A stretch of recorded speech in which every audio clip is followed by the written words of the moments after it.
So, my loves, I released a poll and asked which guiding spirits you would like to be revealed first. Bob won. And I'd like to begin this video by also making an announcement. My book's been printed. It's a real book now with pages and everything. And the system will be available for purchase soon. But I want to begin this video by reading an excerpt specifically about my perspective relative to spirits versus souls, as well as guiding spirits in their role. So, page 3 reads as follows. What is a spirit? A spirit is a collective energy that governs and leads a group of souls on their paths of ascension and descension. This means we must also reap what has been sown by these transcendent forces. It is common for a malevolent spirit to lead a benevolent soul or vice versa, and this causes what many perceive as unjust difficulty or unreasonable ease in someone's life. It is not merely luck or the absence thereof. It is God's work and is intended to influence by strengthening or softening the soul. What is a soul? A soul is your innermost essence and emotional nature. It is also the home of your memories that have been accumulated over lifetimes. It houses and is nurtured or protected by the aspects of the psyche commonly referred to as the inner child, ego, persona, and shadow.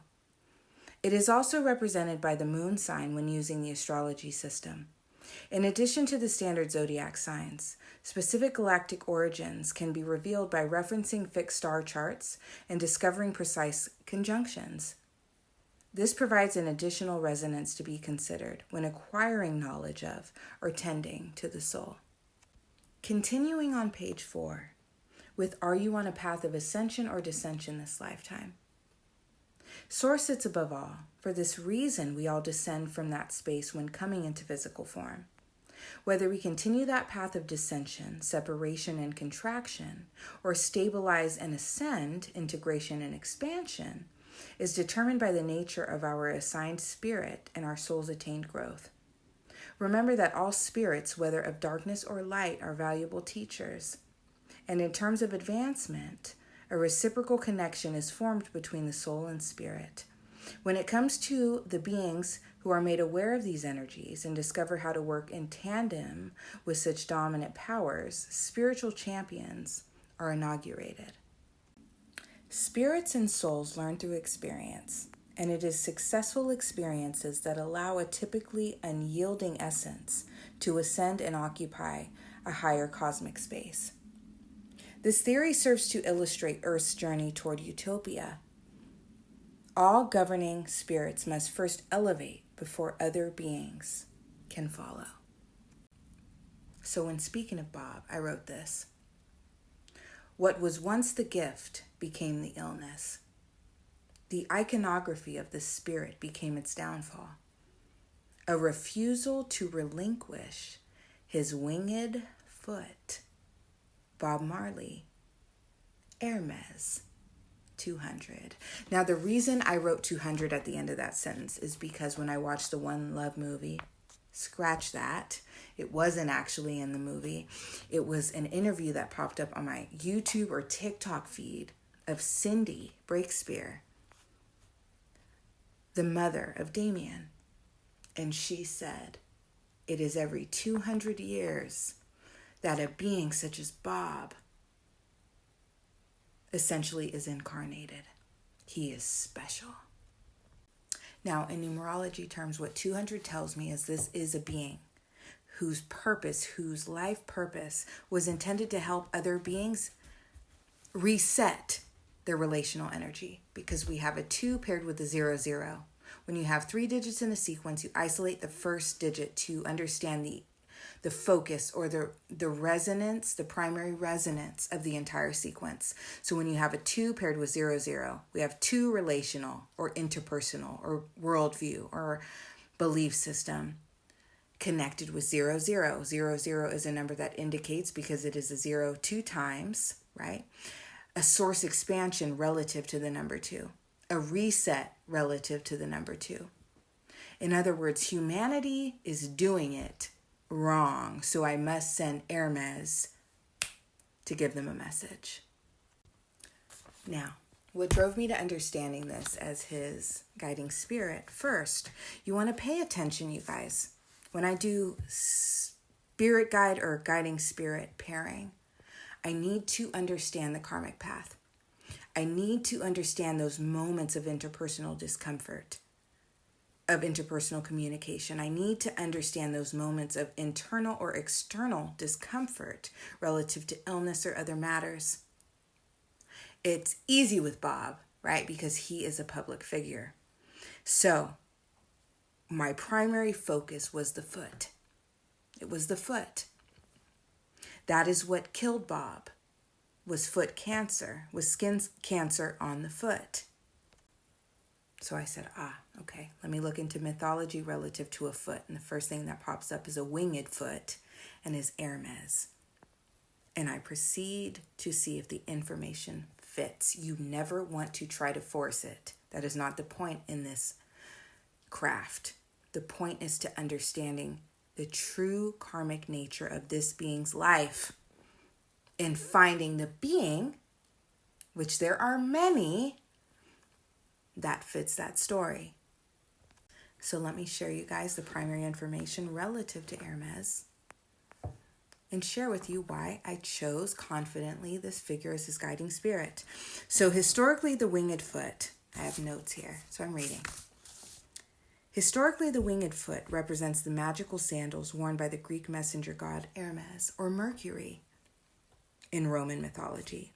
It is often associated with running, which Bob was known to be very active. He loved soccer. But it's also important to understand that it's not limited to that. As a go-between for the Olympians and mortals, Hermes was also a god of boundaries. So he was very firm when it came to standing with his own belief system, standing against behaviors that he didn't agree with. That's very important to understand. The god of boundaries. He had great boundaries, Bob did. He was also a messenger who had the gift of music. He was a messenger. Bob stood firm. His boundaries were definitely implemented relative to the fact that his music had a message and nothing else mattered but the message.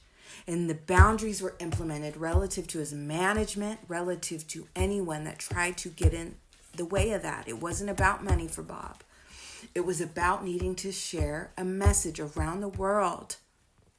In addition to that, also known as Firefoot or Greek foot, the standout feature is a longer second toe than the rest of the toes.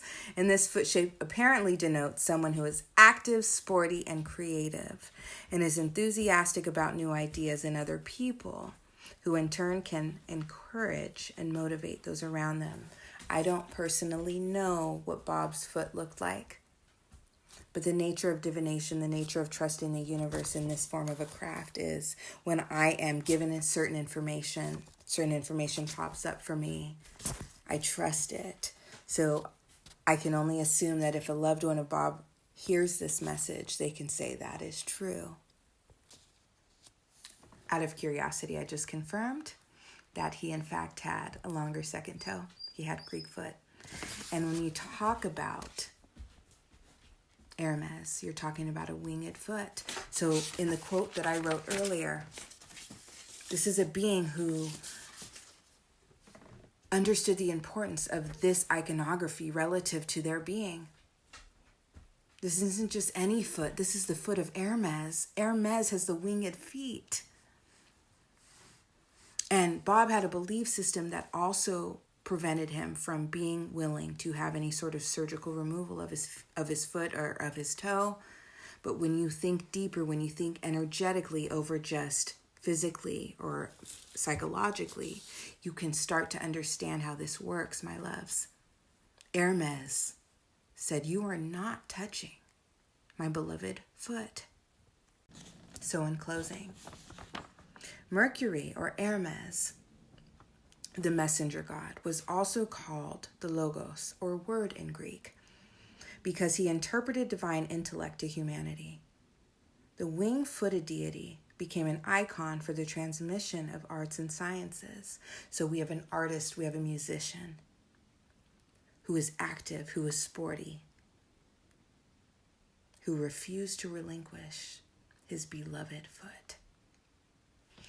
A man who shared a beautiful message with the world. And when you understand this, you understand that the karmic path that Bob walked was exactly what it needed to be. I hope this was informative.